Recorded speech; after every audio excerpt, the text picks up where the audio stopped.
אני מחזיק לפניי מסמך של האו"ם, New World Order, UN Agenda. אני אומר לכם ישר את התרגום. סדר עולמי חדש של האו"ם בין השנים 2021 עד 2030. לא תאמינו מה שתשמעו. תתכוננו. קחו אוויר, תנשמו, ואל תתייאשו, כי יש אלוהים למעלה.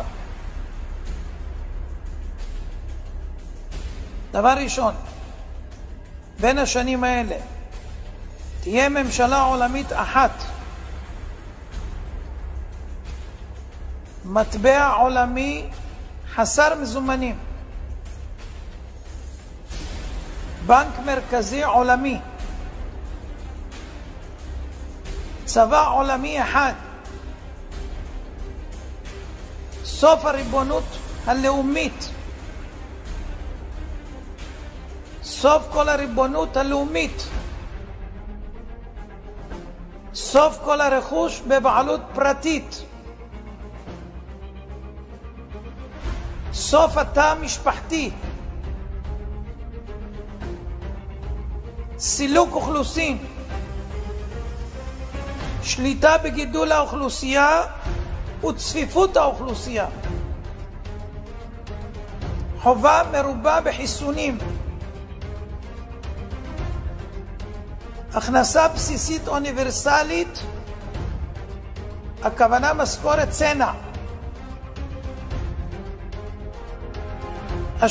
השתלת מיקרוצ'יפ לרכישה, נסיעות, מעקב ובקרה, יישום מערכת אשראי חברתית עולמית כמו שיש לסין, טריליוני מועמדים המחוברים למערכת הניטור G5,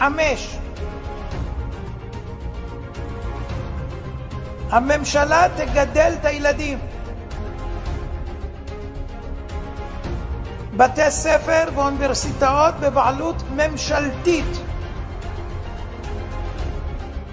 סוף התחבורה הפרטית, בעלות על המכוניות,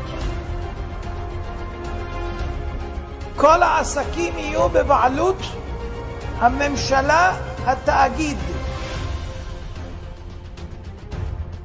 הגבלה על מה שלא חיוני בטיסות, בני אדם ירוכזו באזורי התיישבות אנושית, ערים, סוף ההשקיה,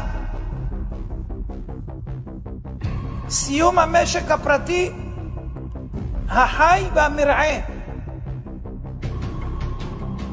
סוף הבתים המשפחתיים, שימוש מוגבל בקרקע המשרתת צרכים אנושיים, איסור של תרופות טבעיות שאינן סינתטיות ורפואה נוטורופטית, בסוף דלק מאובנים. עד כאן המסמך. מי שמבין, אנחנו נתגעגע לפרעה,